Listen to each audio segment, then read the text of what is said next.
Assalamualaikum warahmatullahi wabarakatuh. Saya Irfan Mahyudi dari MKS 6A. Di sini saya sebagai kelompok 1 dalam mata kuliah manajemen pemasaran akan mempresentasikan tentang overview dan lingkup manajemen pemasaran. Saya sebagai pemateri pertama. Yang pertama di sini saya akan membahas tentang definisi pemasaran dan manajemen pemasaran.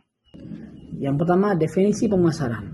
Pemasaran adalah proses kegiatan untuk menciptakan dan menawarkan dan menukarkan produk atau jasa kepada konsumen agar kebutuhan dan keinginan mereka terpenuhi. Sedangkan manajemen pemasaran adalah proses merencanakan atau mengatur, melaksanakan dan mengawasi kegiatan agar tujuan perusahaan itu tercapai. Proses manajemen pemasaran yang berfokus pada jasa dan yang ditawarkan. Secara umum, proses manajemen pemasaran meliputi beberapa tahapan utama yang saling berkaitan, yaitu analisis situasi, pencapaian strategis pemasaran, pelaksanaan program pemasaran, dan pengendalian.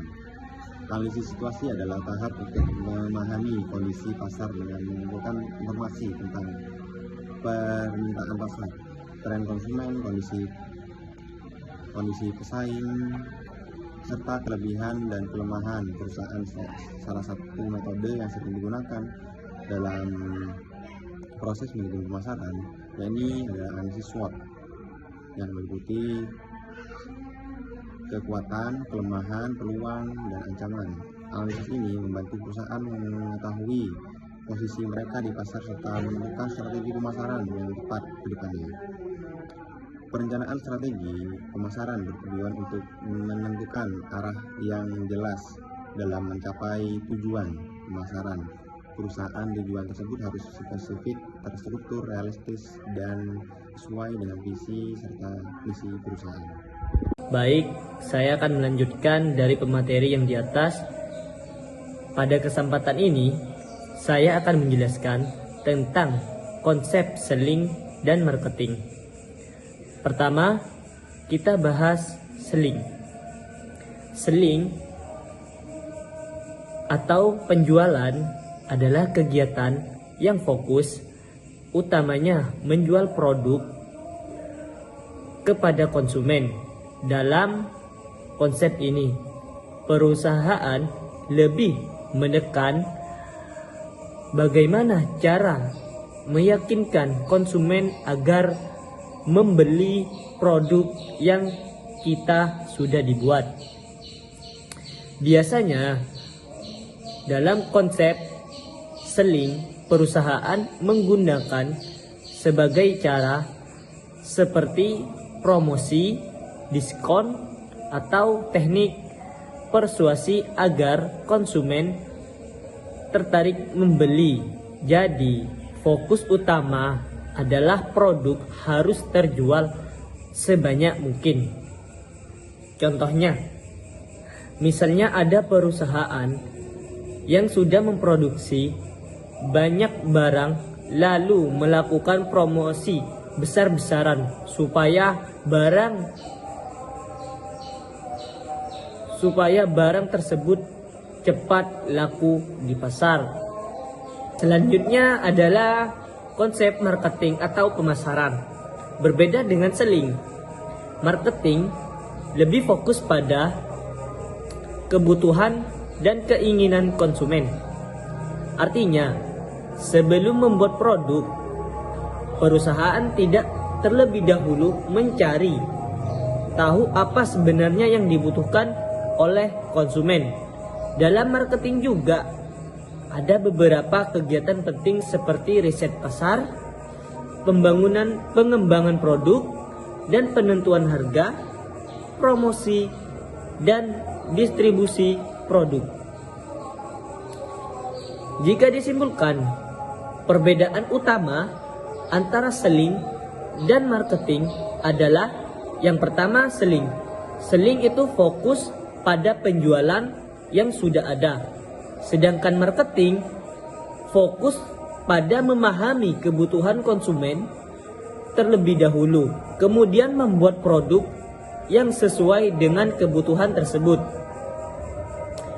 Dalam dunia bisnis modern saat ini, konsep marketing lebih banyak digunakan karena perusahaan harus mampu memahami keinginan konsumen agar bisa bersaing dan mempertahankan pelanggan dalam jangka waktu panjang.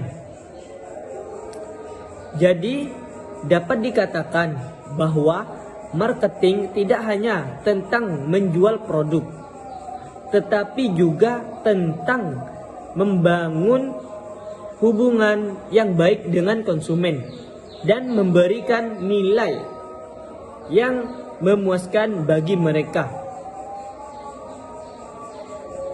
Sekian dari penjelasan dari saya tentang konsep selling dan marketing. Sekian, terima kasih. Selanjutnya ada macam-macam produk yang dipasarkan.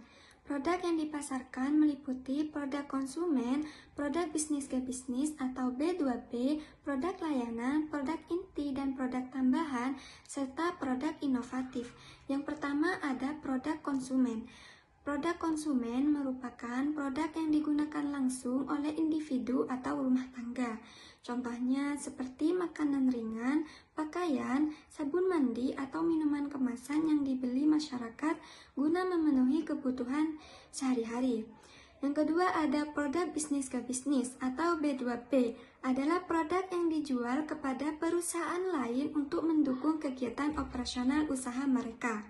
Contohnya, seperti perusahaan pencetakan yang menjual jasa cetak kemasan kepada perusahaan makanan, atau perusahaan yang menjual mesin produksi kepada pabrik. Yang ketiga ada produk layanan, merupakan produk yang tidak berwujud dan berupa pelayanan kepada konsumen. Contohnya seperti jasa transportasi online, layanan perbankan, jasa pendidikan, atau jasa perawatan. Yang keempat ada produk inti dan produk tambahan. Produk inti adalah manfaat utama yang diperoleh konsumen dari suatu produk tertentu. Sedangkan produk tambahan merupakan fitur atau layanan tambahan yang meningkatkan nilai produk tersebut. Misalnya, pada pembelian smartphone atau HP. Produk inti adalah fungsi komunikasi dan teknologi yang dimiliki, sedangkan produk tambahannya bisa berupa garansi, layanan purna jual, atau aksesoris tambahan. Yang terakhir ada produk inovatif, adalah produk baru atau produk yang mengalami perubahan signifikan untuk memberikan manfaat baru lagi bagi konsumen. Contohnya seperti mobil listrik yang lebih ramah lingkungan, aplikasi pembayaran digital, atau produk makanan sehat yang dibuat dengan bahan organik.